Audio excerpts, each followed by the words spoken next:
तुमने फबीहा को मेरा नंबर दिया है ना? मैं जानता था कि ये काम वालनास का है, फिर भी तस्दीक करने लगा। हाँ कहूँगी तो गुस्सा करोगे। इसका पूछने का अंदाज ही बता रहा था कि वो घबरा रही है मुझे बताने में। यानी तुमने ही क्या है, राइट? मैंने अबरो अचकाकर तफ्तीशी अंदाज में पूछा तो वो मज़ीद डर गई। उसने मेरे सामने ही रोना शुरू कर दिया। अरे रोना क्यों स्टार्ट कर दिया? मैं तो सिर्फ पूछ रहा था। मैं उसके खूबसूरत रखसार पर आने वाले आंसू अपने हाथों से साफ करते हुए गवया हुआ। मैं तो सिर्फ एक माँ को उसके बेटे से मिलाने की कोशिश कर रही थी, इस बेचारी माँ को जिसे मैंने हर वक्त रोते बलकते अपने बेटे के लिए तड़पते देखा है। मैं जानती हूँ मुझे कोई हक नहीं है तुम्हारी ज़िंदगी में इंटरफियर करने का, पर जब उस माँ को देखती हूँ तो खुद को रोक नहीं पाती सूरी। इसकी बातों से मैंने अंदाज़ा लगाया कि वो फबीहा की कोई करीबी ही है। अच्छा रोना तो बंद करो, इसमें रोने वाली क्या बात है? एक तो लड़कियों का सबसे बड़ा हथियार रोना होता है। जहाँ बात बिगड़ती नजर आई वहीं रोना शुरू। सच बताऊं, जब मैं और लड़कियों को रोते देखता था तो चढ़ जाता। ये आदत मुझे मेरे अबू से मिली थी, लेकिन जब वालनास रोई तो मैंने जाना एक लड़की के रोने में और एक मनपसंद लड़की के रोने में बहुत फ़र्क होता है। मर्द का दिल पसीज जाता है। अपनी पसंदीदा औरत की आंखों में आंसू देखकर मैं उसे चुप कराने लगा, वो भी बहुत प्यार से। ये मेरी शख्सियत का पहला बदलाव नहीं था। इस जैसे ना जाने कितने बदलाव लाचकी थी वालनास, जिनका खुद मुझे भी एहसास नहीं था। तुम फबीहा से मिलती हो और प्लीज़ नॉर्मल जवाब देना, ऐसा जवाब ना देना कि मेरे सिर से गुजर जाए। मैंने पहले ही टोक दिया था। हाँ यार, ये हर बार का है, ऊपर से आती है, बिल्कुल जवाब दे भी देती है। सवाल का तो भी पले नहीं पड़ता। मैं अल्टा सलझने के मज़ीद उलझ जाता हूँ। इसके चेहरे पर यह बात सुनते ही एक गंभीर मुस्कुराहट लबों पर बिखर आई।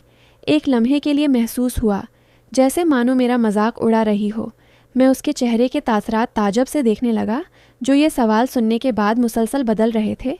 काफ़ी देर चेहरे के एक्सप्रेशन दिए उसने मुझे फिर कहने लगी, क्या अपनी माँ से मिलना चाहोगे? इसका मेरे सवाल के जवाब में सवाल करना मुझे एहसास दिला गया कि फबीहा के मुताल्लिक़ आज जो मेरी आवाज़ में लचक है वो इसने महसूस कर ली है। नहीं, अभी तो बिल्कुल नहीं, पहले मैं पूरा नावल पढ़ूंगा, फिर इस बारे में सोचूंगा। इसके सवाल पर मैं थोड़ी देर सोच में पड़ गया था। फिर मैंने एक गहरी सांस मुंह से खारिज की और संजीदगी से जवाब दिया, तुम नावल पढ़ोगे तभी तो वो कंप्लीट हो सकेगा। इसका आखिरी हिस्सा अभी तक नहीं लिखा गया है। वालनास ने जब मेरी आंखों में झांकते हुए कहा तो इस वक्त जो वालनास की आंखों में प्रामीदी थी वो देखने से ताल्लुक़ रखती थी जैसे उसे यकीन हो कि मैं नावल ज़रूर पढ़ूंगा, जबकि अभी तक मैंने उसे नहीं बताया था कि ये इल्म होने के बावजूद कि वो मेरी माँ का नावल है, मैं फिर भी वो नावल अभी तक पढ़ रहा हूँ। मैंने उसकी बात का कोई ख़ास जवाब नहीं दिया। ये छोड़ो, ये बताओ वो कैसी देखती हैं? मैंने तो सिर्फ उन्हें शादी की तस्वीरों में ही देखा है, क्या अब भी वो इतनी ही खूबसूरत हैं? मेरे सवालात शायद वालनास को बता गए कि मेरे दिल का झुकाव मेरी माँ की तरफ हो चुका है। मेरे सवालात पर उसकी आंखें मोती बरसाने लगें। ऐसा लगा बोलना तो बहुत कुछ चाहती है, पर बोल नहीं पा रही एक ठंडी आह भरकर कहने लगी, जालिम, ऐसे सवालात न करो जिनके जवाबात बहुत मुश्किल हैं। तुम एक बार इनसे मिल लो, फिर खुद ही देख लेना, फिर खुद ही देख लेना। वो रोहानसा आवाज़ में एक ही जमले को 2 बार दोहराती हुई गव्या थी। किसी अल्फाज या जमले की तकरार इस अल्फाज या जमले में शद्दत पैदा कर देती है। वही शद्दत वालनास के आखिरी जमले में थी। मैं नासमझी कैफियत में इसे देखने लगा। मेरा सेल काफ़ी देर से रंग हो रहा था। मैं नहा कर निकला तो देखा रॉन्ग नंबर से कॉल आ रही थी। फबीहा का फ़ोन देख एक लम्हे के अंदर अंदर पूरी फबीहा की ज़िंदगी जो मैंने नावल में पढ़ी वो आँखों के आगे फ़िल्म की तरह चलती हुई दिखाई दे रही थी। ना जाने क्यों हाथ कपकपा गए। दिल की दुनिया आज बदली बदली मालूम हो रही थी। आज जब मैंने कॉल रिसीव की तो अस्सलामु अलैकुम वरहमतुल्लाहि वबरकातुहू की आवाज़ मेरे कानों की समाअत से टकराई। वो भी वालनास की तरह काफ़ी लंबा सलाम कर रही थी। हाय, वो खूबसूरत लम्हा मैं बयान करने से कासिर हूँ। इस हुसैन लम्हे की खुशी, उनकी आवाज़ की वो मिठास जिसके लिए मेरे कान हमेशा से तरसते रहे। मेरी पूरी ज़िंदगी में ये पहला सलाम था जो मेरी माँ की जानिब से मुझे मिला था। आप इस लम्हे की खुशी नहीं समझ सकते जो मुझ जैसा बन माँ का पला बच्चा महसूस कर रहा था। काश मैं इस हुसैन लम्हे को कैद कर सकता। मेरी आँखों से इश्क खुद ब खुद जारी हो गए। ज़बान वो तो जैसे आज साथ ही नहीं दे रही थी। मैंने सैल पर हाथ रखकर पहले खुद को संभाला, अपने जज्बात पर काबू पाने की कोशिश की। सच कहता हूँ, खुद को मैं संभाल नहीं पा रहा था। कितना तड़पा है मेरा दिल मेरी माँ की मोहब्बत और जदाई में, ये या तो मैं जानता हूँ या मेरा खुदा। वालेकुमुस्सलाम वरहमतुल्लाहि वबरकातुहू। पहली बार मैंने भी सलाम का इतना बड़ा जवाब दिया था। मेरी आवाज़ भरी भरी थी इनके सलाम और दुआओं का जवाब देते वक्त। जानते हो वरहमतुल्लाहि वबरकातुहू का क्या मतलब है? ऐसा लगा वो मुस्कुराते हुए पूछ रही हूँ। अल्लाह की आप पर रहमत और बरकत हो, मैंने जवाब दिया तो ऐसा लगा कि वो हैरान हो गई हूँ। जानते हो दुआ है फिर भी मुझे दे रहे हो?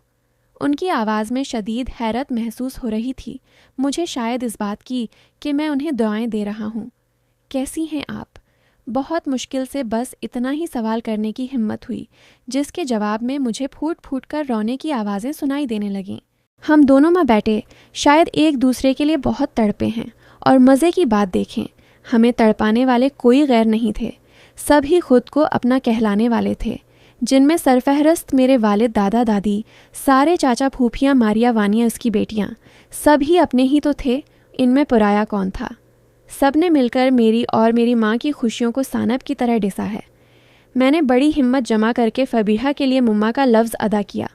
ये मिमा लफ्ज़ तो मैं कभी तन्हाई में भी फ़बीहा को नहीं कहता था, जो आज मिन्ना से अल्फाज बनाकर अदा करने लगा था। मुम्मा, मैं आपका नावल पढ़ रहा हूँ। जब मैंने ये जुमला कहा तो यकीन करें अपनी आंखें मारे करब के बंद कर लें, क्योंकि मैंने अपनी पूरी ज़िंदगी में पहली बार फ़बीहा को मामा कहा था। एक बार फिर कहना जो तुमने अभी कहा। उन्होंने बड़ी मोहब्बत व हसरत से मुझे मेरा जुमला दोहराने के लिए कहा। मैंने भी इतनी ही मोहब्बत से जुमला दोबारा दोहरा दिया। हमारी ज़्यादा बात नहीं हो सकी, क्योंकि दादी बुलाने आ गई थीं खाना खाने के लिए, और मैं नहीं चाहता था कि किसी को कानो कान भी खबर हो कि मैं अपनी मम्मा से अब राबिता में हूँ।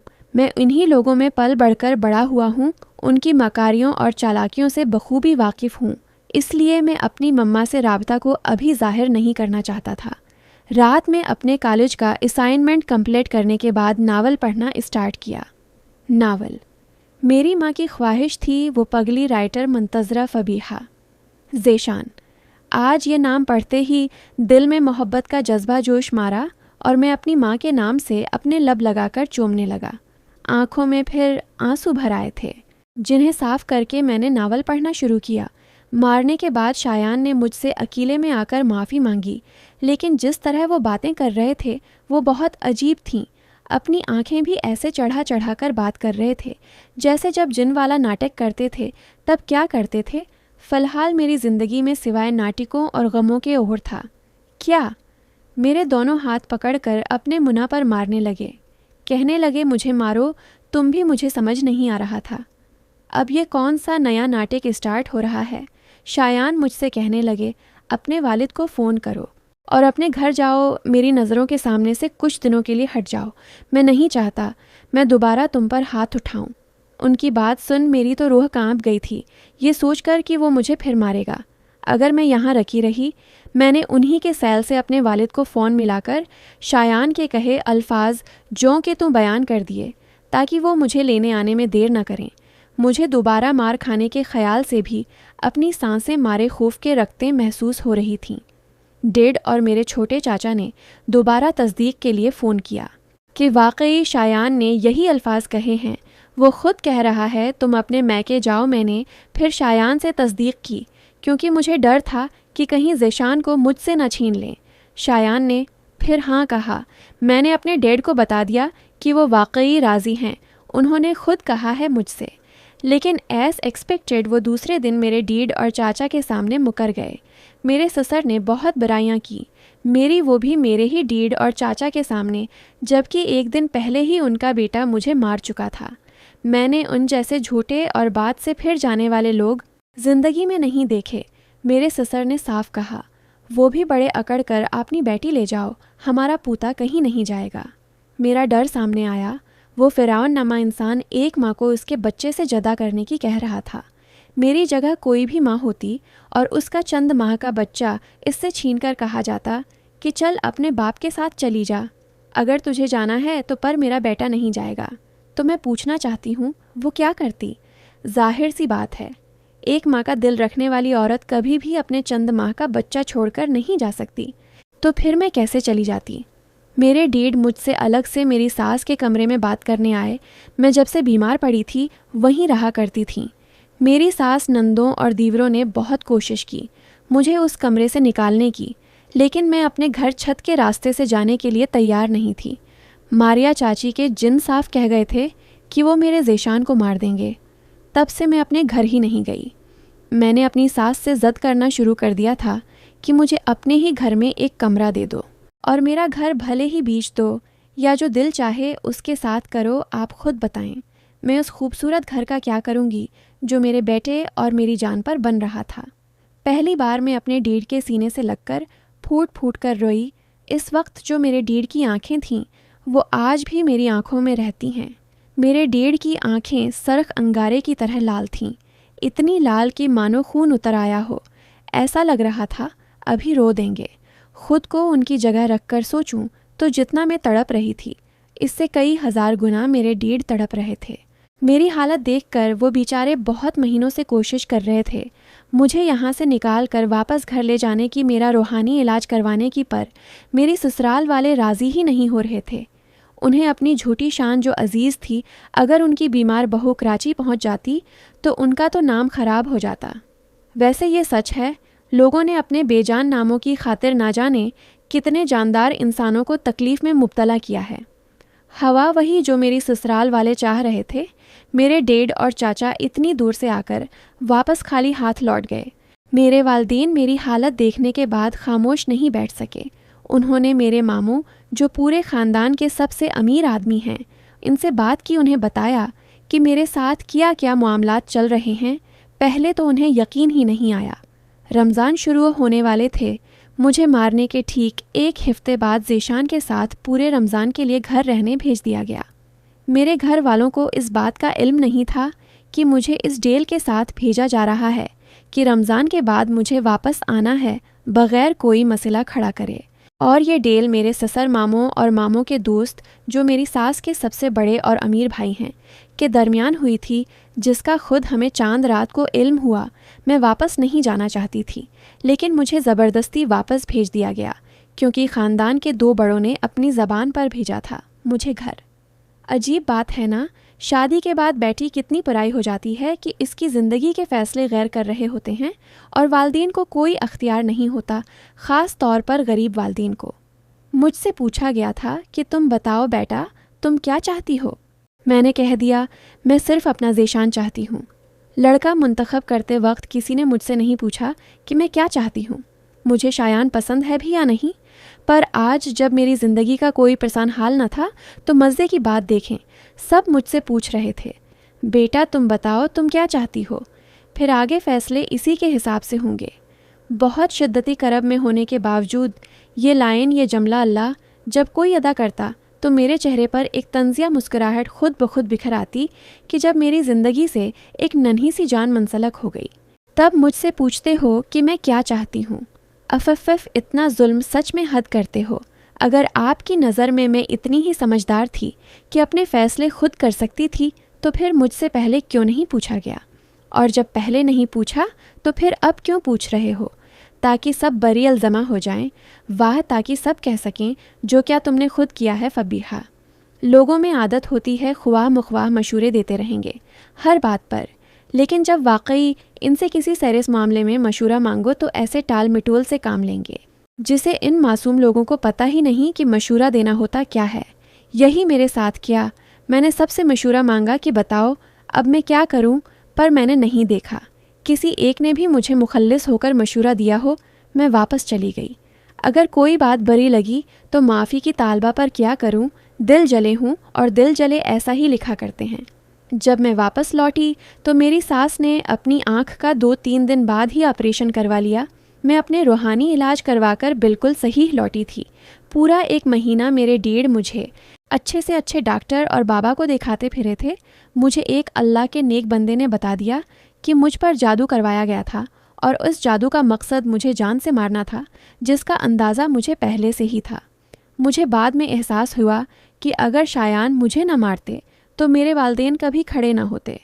मुझे मेरी ससुराल से निकालने के लिए, और अगर मुझे वक्त रहते वहाँ से न निकाला जाता तो शायद मैं आज जिंदा भी न होती। पलेन ही मुझे जादू से मार देने का क्या गया था। पर कहते हैं ना जिसे खुदा रखे इसे कौन चुखे। मेरे खुदा ने छोटी आजमाइश में डालकर मुझे बड़ी बुला से बचा लिया। वाकई वो बहुत रहमान है। 2 महीने में बहुत ज़्यादा लड़ाई झगड़ों में रहती रही। अब तो ये हाल था कि मेरे ससुर बात बेबात मुझे जलील करने लगे, यहाँ तक कि मुझे गालियाँ भी देना शुरू कर दें। ये गालियों वाली बात जब मेरे डेड को पता चली तो बहुत अफसरदा हुए कि किन लोगों में मुझे ब्याह दिया। मेरे मैके में बहू बेटियों के सामने गालियाँ बिकना सख्ती से मना था। मैंने कभी अपने डेड या भाई या चाचा या बड़े अबू या मामू किसी को भी गाली बकते नहीं देखा था। इसलिए मुझे बहुत तजलील महसूस होती, जबकि मेरी सास की आंखों के ऑपरेशन के बाद मैंने ही पूरा घर संभाल रखा था। पर फिर भी कुर्बान जाऊं, इन आँखों वालों पर जिन्हें मैं काम करती नज़र ही नहीं आई।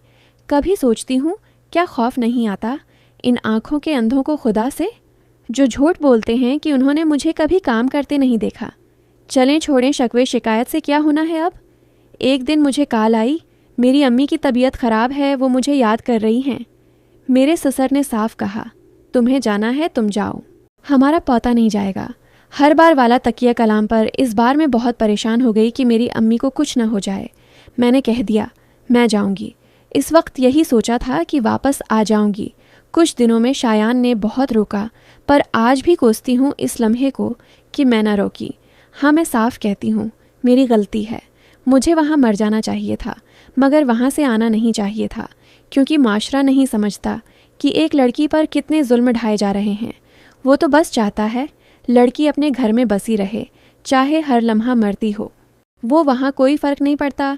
हाँ, एक सिचुएशन है जिसमें अच्छे अच्छों को फ़र्क पड़ता है। पता है कौन सी? जब अपनी बेटी पर बीते। यकीन माने मुझे लगा ये लोग सिर्फ डरा रहे हैं, मुझे मेरा ज़िशान दे देंगे। मगर इन जैसे फ़िरौन मैंने नहीं देखे। उन्होंने वाकई मेरे ज़िशान को रोक लिया।